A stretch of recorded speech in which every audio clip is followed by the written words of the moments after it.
Alright, hey guys and gals. Today we're going to finish up the cooling system with this flexible lower radiator hose or upper radiator hose. I got it from Mishimoto to connect from here down to here. So cross your fingers that that'll reach. So let's get to it. Alright, your extensions or connectors right here, both of them will come with a thick piece of rubber and a thin piece of rubber.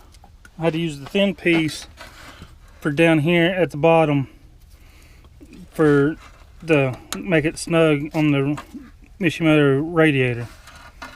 And I just slid this, I just pushed this one on and just slid the cover over it.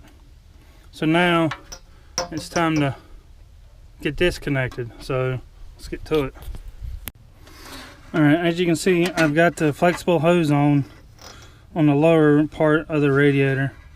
And I know y'all gonna say that the outlet should be over here, and yes, it should be. But I bought a 3-row radiator, so the outlet ended up over here. So that's why I had to get the flexible hose for it to work. So now it's time to load up or put antifreeze in. So let's do that. Alright, as you can tell, I've got a little leak. So I gotta go back to the auto parts store and get another water pump gasket. That's where it's coming from. And I have to redo the water pump and then put more antifreeze in it. But other than that, right there, everything else is good. So until next time.